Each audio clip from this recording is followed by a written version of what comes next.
रुको रुको, 15 अगस्त मनाने से पहले ये जान लो कि भारत में अंग्रेज कैसे आए थे। ये तो सबको पता है कि भारत अंग्रेजों का गुलाम था, इसलिए 15 अगस्त 1947 को भारत आजाद हुआ था। लेकिन आखिर अंग्रेज यहाँ आए कैसे थे? तो देखो, सन 1600 में एक कंपनी बनी थी जिसका नाम था ईस्ट इंडिया कंपनी। यह कंपनी थी इंग्लैंड की, लेकिन 24 अगस्त 1608 को यह कंपनी व्यापार करने के उद्देश्य से भारत में आई। भारत में आकर उन्होंने देखा कि यहाँ के राजा आपस में ही लड़ रहे हैं, तो इसी लड़ाई को उन्होंने सुलझाया। इसके बदले अंग्रेजों ने भारतीय राजाओं से कुछ जमीनें ली। कुछ जगह तो उन्होंने झगड़े सुलझा के जमीनें ले ली और कुछ जगह लड़ाइयाँ करके ली। 1757 में प्लासी की लड़ाई हुई, जिसके बाद बंगाल में भी उनका अधिकार हो गया और ऐसे धीरे धीरे करते करते पूरे भारत को उन्होंने कब्जा कर लिया।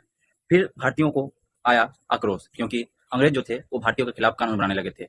राज करना तक तो ठीक था, लेकिन वो भारतीयों के खिलाफ कानून बनाने लगे जो कि भारतीयों के खिलाफ था। तो इसलिए भारतीयों ने भी कदम उठाया और जैसे फिर 1857 की लड़ाई हुई और इसके बाद धीरे धीरे छोटी छोटी लड़ाइयाँ होती गई, कई सारी लड़ाइयाँ हुई और फिर अंग्रेजों को समझ आ गया कि अब भारत पर राज करना आसान नहीं है और फिर उन्हें छोड़ के जाना पड़ा। और 14 अगस्त का वो दिन था जब भारत और पाकिस्तान का बंटवारा हुआ था और 15 अगस्त 1947 को हमारा भारत देश आजाद हुआ था।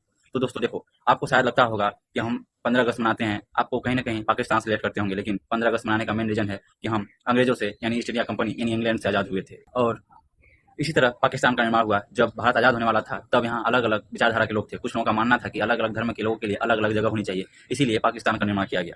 पाकिस्तान भारत का ही एक भाग है जो भारत से अलग हुआ था, वहाँ अलग धर्म के लोग रहते हैं। तो इस तरह फिर 15 अगस्त 1947 को हमारा भारत देश आजाद हुआ और हम तिरंगे झंडे को फहराते हैं। अगर यहाँ तक पहुँच गए हैं तो फॉलो करके एक छोटा सा कमेंट जय हिंद जरूर लिख दीजिएगा। धन्यवाद।